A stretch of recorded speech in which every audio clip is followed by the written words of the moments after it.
Good morning children. So today we will continue with the lesson number 12, food for all. Now children, do you remember what we have studied in the previous video regarding this lesson? Yes, you can recall? Yes, Kharif season, Rabi season and summer season. So the crops which are grown in Kharif season are called as Kharif crop. Then in the Rabi season are called as Rabi crops. And along with that we have studied about the summer crops. Do you remember the definitions of these children? Yes, can you recall the definitions? Yes, just we will take a quick recap of the definitions of each one of them. So first we will see of the Kharif season. The Kharif crops are the crops which are sown in the rainy season and are called as Kharif crops. And they are mostly sown in the month of June or July and they are harvested in the month of September or October. Example is paddy crop or cotton. Now Rabi crops. The crops which are grown in the winter season are called as Rabi crops. Their time period is generally from October to March. And in addition to Kharif and Rabi crops, we have summer crops. Now the summer crops that are grown from March to June are called as the summer crops. Now children, about 60% of land of our country is under cultivation, is under agriculture. And we get food from the plants, and for that purpose the farmers sow grain in the field and fruit in the orchards. Now children, even though our country is 60% of land and is under agriculture, but due to the growing population, the demand of the food is also increasing day by day. And as the population is growing, the demand of the food is increasing, then who is fulfilling the demand of the food for the increasing population? Children, who is fulfilling? Yes, the farmer. The farmer is fulfilling the need for all the increasing population. The farmer is the backbone of our country. The farmer is providing the food for all of us. So children, as the population is increasing, the need of all the people are being met because of the farmers. Now children, every farmer wishes to get a good harvest, and because a good harvest provides a good income. Now what do you mean by good harvest? Now good harvest means the crop of good quality. Now what does a crop of good quality mean? The crop of good quality means the crop which is not damaged and the crop which is rich in nutrition. Hence the crop which is not damaged and the crop which is rich in nutrition is called as a crop of good harvest. Now children, if the food is in good condition, then only the people will buy them. Hence, if the crop is of good quality, the farmer, they will earn the good money from them, isn't it? So every farmer wishes to get a good income from the good harvest. Now children, in order to get a good harvest, there are certain factors which are essential. What are the factors or what are the materials which are required? Fertile land, good quality of seed, fertilizers and availability of water. So these are the materials required. Now one by one we will see about them. Fertile land. In order to get the crop of good quality, children, we require the fertile land.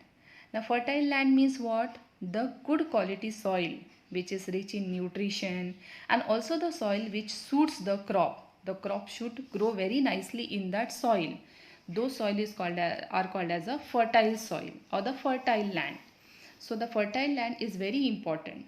The next requirement is the good quality seed. Now good quality seed means if the seed is of bad quality, the crop may not grow properly, the crop may not flourish properly. So the good quality seed is very important factor in a good harvest. So as the farmer should get a good harvest. The next one is the fertilizers. The fertilizers are very important to provide nutrients to the soil. Also it can kill the pests and insects which may damage the crops. So fertilizers are very important so to get the farmers a good harvest. And the last is the availability of water. As you know children, without water no crop will grow. So the crops are the water is very essential for the growth of the plants or the growth of the crops. Now children, the agriculture method when a farmer is practicing, earlier the farmers they used to practice the traditional method of agriculture like plowing, sowing the seed, watering the crops, harvesting, threshing, etc. They were using the traditional method. Traditional method means, now example, if I will take up the plowing. Plowing means the tilling of the land. The farmer, see here in this picture you can see the farmer, he is using the animals such as oxen or bullock to plow the field or to till the field. So this is a traditional method of farming. Even when they were using this method of plowing traditionally. Now even when they want to water the crops, they were using the system such as mott. This is called as a mott. Earlier they were using this system. And a mott is nothing but a huge leather bag driven with the help of oxen. And the water was driven from the well with the help of the oxen. And then they were passed the water into the crops through the canals. Now this is a sowing method, traditional method of sowing. And all these methods such as harvesting, threshing, etc. was done by the members of the farmer's family themselves. They were not using technologies. But nowadays children, the farmers, they are using improved method of agriculture. And their different techniques are also included in this improved method of agriculture. Now in the improved method of agriculture, we have improved seeds and modern methods of irrigation such as sprinkle irrigation and drip irrigation. Now children, earlier the farmer, what they used to do, they used to preserve the seed of the harvest and they used to sow in the next season.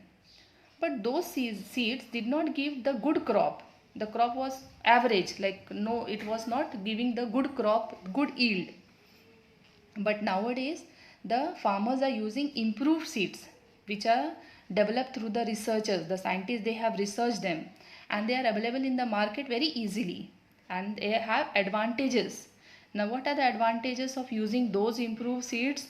The first one is they have higher yields. Now higher yield means what? They are giving the good quantity of crop. The quantity of the crop is increased. That is called as a higher yield. Also, second point is they can resist pest attack. Now pest attack means what, the children? The improved seed, they themselves, inside them only, they have the ability that they will not get affected by the pest such as rats, grasshopper, insects, etc. So those seeds, when they are growing, they will not be affected by these type of pests. Then the third point is some varieties become ripe for harvesting in a shorter period of time. Now what does it mean, children? Some of the crops and some of the fruits or vegetables, they become very ripe very early in a shorter period of time, so that the farmers, they get full advantages of them and they get a good money from them. Last point is some give higher yields even with a low water supply. Now children, some of the crops or vegetables or fruits, they require much water. So these improved seeds, they do not require much water. Even with a low water supply, they can flourish. Now we will see the method of irrigation, that is sprinkle irrigation and drip irrigation. Now children, water is very essential for the germination and the growth of the plant. Now water is given to the fields either naturally. Naturally means through the rain. From the rain the water is getting naturally, or artificially. Artificially means through the canals. Now or the other system. But children, this irrigation, the artificial supply of water to the agriculture is called irrigation. But this irrigation, they are the traditional method of irrigation. And traditional method of irrigation have lots of disadvantages, lots of drawbacks. Now what are the disadvantages of these irrigations? Yeah, the disadvantages of this method of irrigation is, first here, much of the water is lost due to evaporation. What does it mean? Now children, when the water is released through the canals are made up of soil. So when they are released through the canals, because of the heat of the sun, especially in the summer season. In the rainy or in the winter season it's okay, but in the summer season, because of the heat of the sun, what happens, much of the water gets evaporated, and what does that do? That waste the water. Because of that the water get wasted. Even the second point is seepage of water into the ground. Now seepage means what? Seepage means percolation. Percolation means the water when it is going through the soil, it is soaked into the soil, because the canals are made up of soil. So when the water is passed through the canals, much of the water is soaked into the soil and it is going into the ground. That means much of the water is wasted because of that. So children, when the farmers they are using this traditional method of irrigation, it was having lots of disadvantages. Because of that, much of the water was wasted. But children, nowadays the farmers are using the modern methods of irrigation. Now modern methods of irrigation includes two main irrigation, that is sprinkle irrigation and drip irrigation. Now let us learn one by one each of them. Now sprinkle irrigation, here in the sprinkle method system we have many perpendicular pipes. You can see perpendicular pipes here, and with a rotating nozzle at the top. It is having a nozzle at the top and it rotates in a regular intervals, and water comes in the form of rain. So it prevents the wastage of water. In the drip irrigation system, the water which is delivered through the pipes, and near the pipes a small hole is made, and from that hole drop by drop the water comes down near the roots of the plant, so that the water only gets to that plant only. Now children, this is the most efficient method of water irrigation, as there is absolutely no wastage of water.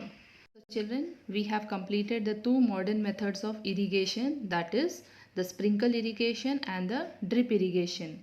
Also we have studied about the traditional method of agriculture and the improved method of agriculture, advanced method of agriculture.